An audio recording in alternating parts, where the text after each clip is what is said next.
Hi, എല്ലാവർക്കും നമസ്കാരം കേട്ടോ. നമുക്കെല്ലാവർക്കും അറിയാം, വെഞ്ഞാറമ്മൂട് കൂട്ടക്കൊലപാതകം നടന്ന് ആ പ്രതി ജയിലിലാണ്. പ്രതിയുടെ ഉമ്മ ഷെമിയാണെങ്കിൽ ഇപ്പം തലക്കീട്ടി അടി ഒക്കെ അതിജീവിച്ച് ഇപ്പം ഒന്ന് റിക്കവറായിട്ട് വരികയാണ്. ഹോസ്പിറ്റലിൽ നിന്നൊക്കെ അവർ ഡിസ്ചാർജായി വന്നു എന്നാണ് അറിയാൻ കഴിയുന്നത്. ഇതിനകത്ത് ഇപ്പോഴും ഇവരെ വിടാതെ പിന്തുടർന്ന് അദ്ദേഹത്തിൻ്റെ ഈ പ്രതിയുടെ പിതാവിനെ എത്രങ്ങാനും ആൾക്കാരാണ് പോയിട്ട് ഇൻ്റർവ്യൂ എടുക്കുന്നതെന്നാ. ഇന്ന് രാവിലെ ശ്രീകണ്ഠൻ നായർ ഒരു പട തന്നെ മൈക്കും ക്യാമറയും ഇതൊക്കെ ആയിട്ട് അഫാനെ കാണാൻ പോകുന്നുണ്ടോ, പിന്നെ ഷെമി ഇപ്പം എന്താ പറയുന്നത്, ഷെമിക്ക് പഴയതൊന്നും ഓർമ്മയില്ലേ, കടങ്ങളൊക്കെ, ഇതൊക്കെ എത്ര തവണ ഇദ്ദേഹത്തിനോട് ചോദിച്ചതാ. ഈ ശരിക്കും വെഞ്ഞാറമൂടിലെ അഫാന്റെ പിതാവ് കൊണ്ടോടൊപ്പം ചേർന്നിട്ടുണ്ട്. അപ്പോൾ അദ്ദേഹം അങ്ങയുടെ കാര്യത്തിൽ ഞങ്ങൾക്ക് വല്ലാത്ത സങ്കടമുണ്ട്. ആദ്യം ഞാൻ അങ്ങേ കണ്ടപ്പോൾ എനിക്ക് മനസ്സിലായില്ല, പിന്നീടാണ് എനിക്ക് മനസ്സിലായത് അങ്ങാണല്ലോ അതെന്ന്. അങ്ങയുടെ കാര്യങ്ങളെല്ലാം ക്ലോസായിട്ട് മനസ്സിലാക്കിയ 3 വാർത്താ ലേഖകരാണ് ഞങ്ങൾ. അപ്പം ഈ അഫാനെ അങ്ങ് കണ്ടോ? ഇല്ല, കണ്ടിട്ടില്ല. കണ്ടില്ല. അപ്പം അങ്ങയുടെ ഒരു ഐഡിയ ഇങ്ങനെ കാണാൻ പോകുന്നുണ്ടോ? ഇല്ല, കാണാൻ ആഗ്രഹമില്ല.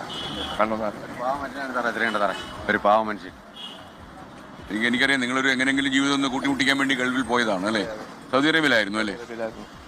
ഇവിടുത്തെ മലയാളികളെല്ലാം കൂടെ സഹകരിച്ചാണ് താങ്കളെ ഇങ്ങനെയൊക്കെ? അതെ, അവരെല്ലാം സഹകരിച്ച് കയറ്റി വിട്ടു. അങ്ങോട്ട് ഇവരെ വിളിച്ചു പറഞ്ഞു? ഇവിടുന്ന് വിളിച്ച് അവിടെ വെച്ച് എൻ്റെ പെങ്ങളുടെ മോനെ പറഞ്ഞത്, ഉമ്മയുടെ മരണമാണ് ആദ്യമായിട്ട് പറഞ്ഞത്.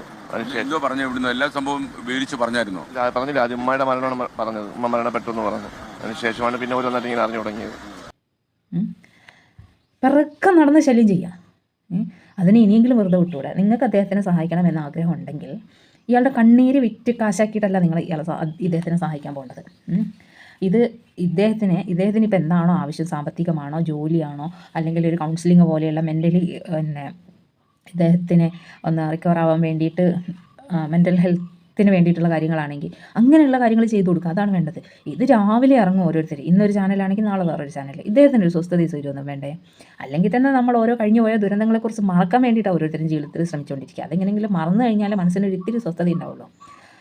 അങ്ങനെ ഇത്രയും വലിയൊരു ട്രാജഡിയും കഴിഞ്ഞ് പിന്നെ അദ്ദേഹത്തിൻ്റെ ജ്യേഷ്ഠനെ നഷ്ടപ്പെട്ടു, ഉമ്മാനെ നഷ്ടപ്പെട്ടു, സ്വന്തം കുഞ്ഞിനെ നഷ്ടപ്പെട്ടു, ഇതെല്ലാം ചെയ്തിട്ടൊരു മോന് ജയിലിൽ കിടക്കുകയാണ്. വൈഫാണെങ്കിൽ ഇത്രയും വലിയൊരു ട്രാജഡി അതിജീവിച്ച് ഇപ്പം ജീവിതത്തിലേക്ക് മടങ്ങി വന്നുകൊണ്ടിരിക്കുന്നത്. ഇദ്ദേഹത്തിന് ഈ വൈഫിനെ നോക്കണം, ചികിത്സിക്കണം, കടക്കാരോട് സമാധാനം പറയണം. ഇത്രയും എന്താ പറയുക, മാനസികമായിട്ടാണെങ്കിൽ ആകെ തകർന്ന് തരിപ്പണായി കിടക്കണം.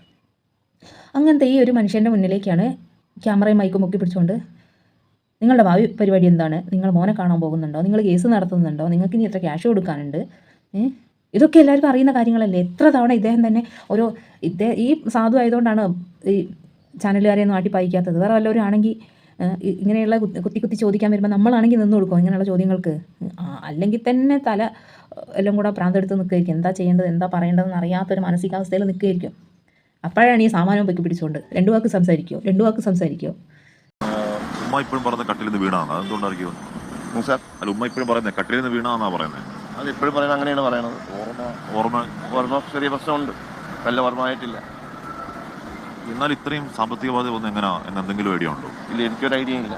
ഇതാണ് വന്ന് സംഭവിച്ചറിഞ്ഞില്ല. ഇവിടെ വന്നതിന് ശേഷമാണ് ഈ കാര്യങ്ങളൊക്കെ അറിയുന്നത്. ഇത്രയും ബാധ്യതകളൊന്നും ഇവിടെ വന്നതിന് ശേഷമാണ് ഞാൻ അറിയുന്നത്. അതുപോലെ പലിശ കടന്നു കൂടി അങ്ങനെ വല്ല ആയിരിക്കും എന്നാണ് പറയുന്നത്. പലിശക്ക് കൊടുത്തതാണെന്നാണ് പറയണത്. പലിശ അവിടെ നിന്നൊക്കെ മാറ്റി പലിശക്കാർക്ക് കൊടുത്തതാണ് പറയണത്. എന്നാലും 23 വയസ്സുള്ള അഫാൻ എന്തിനാണ് അത്ര ചിലവെന്ന് മനസ്സിലാവുന്നത്? അപ്പം അങ്ങനെ വലിയ ഫുഡൊക്കെ പുറത്തുനിന്നാണ് കഴിക്കുന്നത്. അങ്ങനെ വലിയ ആഡംബരമൊന്നും നേരത്തെ ഒന്നും ഇല്ല. ഇപ്പം യാത്ര സമയത്തങ്ങനെ ഉണ്ടായതാണെന്ന് തോന്നുന്നു. നേരത്തെ അങ്ങനെയൊന്നും ഇല്ല. വീട്ടിലെ കാര്യങ്ങളൊക്കെ നോക്കി നിൽക്കുന്ന ഒരാളായിരുന്നു. ഇവർക്കൊന്നും ഉളുപ്പില്ലേ? ഇവർക്ക് എന്ത് ചെയ്ത് എന്താ പറയുക, സ്വന്തം മോൻ മരിച്ചിട്ടായാലും വേണ്ടിയില്ല മരുമോളുടെ കണ്ണീര് കാണണം എന്ന് പറഞ്ഞ പോലെ, ആരെ എങ്ങനെ ദ്രോഹിച്ചിട്ടായാലും വേണ്ടിയില്ല, ആരെ എങ്ങനെ മാനസികമായിട്ട് ബുദ്ധിമുട്ടിച്ചിട്ടായാലും വേണ്ടിയില്ല, വേദനിപ്പിച്ചിട്ടായാലും വേണ്ടിയില്ല, തങ്ങൾക്ക് റീച്ച് കൂടണം, തങ്ങളുടെ ചാനൽ മുന്നിലെത്തണം. ഇയാളുടെ ഇതിൻ്റെ മുന്നേ ഒരു വോയിസ് ലീക്ക് ആയിട്ടുണ്ടായിരുന്നു. എന്തോ പിന്നെ ഏതോ ഒരു പാർട്ടിക്കാരൻ പൊട്ടിക്കറിയുന്നത് ക്യാമറയിൽ കിട്ടാത്തതിൻ്റെ പേരിൽ ഈ ചാനലിലുള്ള ജോലിക്കാരൻ മുഴുവൻ വഴക്ക് പറയുന്ന ഒരു വോയിസ് ഉണ്ടായിരുന്നു. അതാണ് അയാൾ പൊട്ടിക്കറിയുന്നത് കിട്ടാത്തതുകൊണ്ട്, അയാളുടെ കരച്ചിൽ ഇവർക്ക് എടുക്കാൻ പറ്റാത്തതുകൊണ്ട് ആ വാർത്ത ഇവർക്ക് മറ്റുള്ള ചാനലിൽ വന്നപ്പോൾ ഇവർക്ക് എന്താ പറയുക, ഒരു ഈഗോ ക്ലാഷ്. അവർക്ക് കിട്ടി, നമുക്ക് കിട്ടിയില്ല, എന്തുകൊണ്ട് നിങ്ങൾക്ക് കിട്ടിയില്ല, നിങ്ങൾ അവിടെ എവിടെ നോക്കിയിരിക്കുകയായിരുന്നു എന്നുള്ള രീതിയിൽ. ഞാൻ പിന്നെ അതൊന്നും നമ്മളിപ്പോൾ എല്ലാ വള്ളിക്കെട്ടും പിടിക്കണ്ടല്ലോ എന്ന് ഓർത്തിട്ട് അതിനെക്കുറിച്ചൊന്നും ഞാൻ വീഡിയോ ചെയ്യേണ്ടിയിരുന്നതാണ്. എന്നാലും ഇങ്ങനെയുള്ള കാര്യങ്ങളൊക്കെ കാണുമ്പോൾ നമുക്ക് എന്താ പറയുക, എന്തെങ്കിലുമൊക്കെ പറയാൻ തോന്നും. ഇതുപോലെ തന്നെയാണ് ആ മറ്റേ ഡാഷ് മോനും വീഡിയോ ചെയ്തിരിക്കുന്നത്. ഷമീൻ്റെ ഉമ്മക്ക് അവിഹിതം എന്ന്, സോറി, അഫാൻ്റെ ഉമ്മ ഷമിക്ക് വേറൊരു ബന്ധമോ എന്നൊക്കെ ചോദിച്ചിട്ട്. ഇവൻ്റെ കുടുംബത്തിലാണ് ഇങ്ങനെയൊക്കെ സംഭവിച്ചു കഴിഞ്ഞിട്ടുണ്ടെങ്കിൽ എന്തായിരിക്കും ഇവരുടെ മാനസികാവസ്ഥ? സംഗതി നമ്മളെല്ലാവരും വീഡിയോ ചെയ്യുന്ന ആൾക്കാർ തന്നെയാണ്. എന്നാൽ പോലും ഇതിനൊക്കെ ഒരു എത്തിക്സ് ഇല്ലേ? മറ്റുള്ളവരുടെ കണ്ണീര് വിറ്റിട്ടാണ് ജീവിക്കുന്നത്. സംഗതി ശരിയാണ്, നിങ്ങൾ ചെയ്യുന്നത് കൂടെ ഉണ്ടാവും എന്ന് പറയുന്നത് നല്ല കാര്യം തന്നെയാണ്. കൂടെ ഉണ്ടാകുകയും വേണം. കാരണം അത്രയും ദുരന്തങ്ങൾ അതിജീവിച്ച് ആകെ തകർന്ന് നിൽക്കുന്ന ഒരു മനുഷ്യനാണ്. നിങ്ങളെപ്പോലുള്ള ആൾക്കാരുടെ ഹെൽപ്പും പിന്തുണയും തന്നെ വേണം ഇദ്ദേഹത്തിന് തിരിച്ച് ജീവിതത്തിലേക്ക് ഇറക്കാറായിട്ട് വരാൻ വേണ്ടിയിട്ട്. പക്ഷേ അത് ഇദ്ദേഹത്തിന് കണ്ണീര് വിട്ട് കാശാക്കിയിട്ട് വേണ്ട എന്നേ ഞാൻ ഉദ്ദേശിച്ചിട്ടുള്ളൂ. നിങ്ങൾ ഹെൽപ്പ് ചെയ്യണം. 24 പോലെയുള്ള വലിയൊരു പ്രസ്ഥാനം വിചാരിച്ചാൽ ഇദ്ദേഹത്തിൻ്റെ കടങ്ങൾ ഈസി ആയിട്ട് തീർക്കാൻ പറ്റൂലേ? ഇദ്ദേഹത്തിന് എന്തെങ്കിലും ജോലി വാങ്ങിക്കൊടുക്കാനോ സ്വന്തമായിട്ട് എന്തെങ്കിലും ചെറിയ സംരംഭം തുടങ്ങി ഒരു വരുമാനത്തിലുള്ള മാർഗ്ഗമാക്കി കൊടുക്കാനോ 24 വിചാരിച്ചാൽ സാധിക്കൂലേ? ഇങ്ങനെ പുറകെ നടന്ന് ഉപദ്രവിക്കുന്നത് എന്തിനാ? ഇങ്ങനെ പുറകെ നടന്ന് ഈ കണ്ണീര് വിറ്റിട്ട് നിങ്ങൾ കച്ചവടം ചെയ്യണത് എന്തിനാ?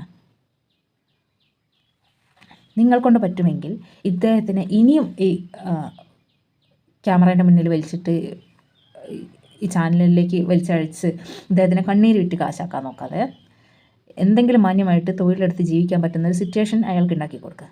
അദ്ദേഹത്തിൻ്റെ കടങ്ങൾ എവിടെയൊക്കെയാണോ ആർക്കൊക്കെയാണോ ഇനി എന്തൊക്കെ കിട്ടാനുണ്ടെന്ന് വെച്ചാൽ അത് തീർത്തു കൊടുക്കാൻ നിങ്ങൾക്ക് എന്ത് ചെയ്യാൻ പറ്റുമെന്ന് ആലോചിക്കുക.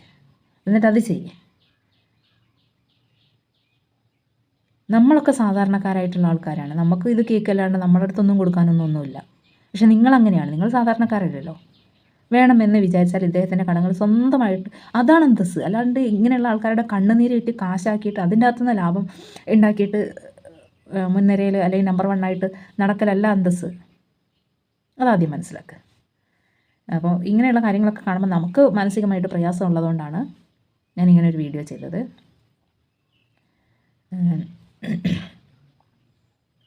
അപ്പോൾ എല്ലാവർക്കും എന്ത് പറയാനല്ലേ, എല്ലാവർക്കും ടാറ്റ.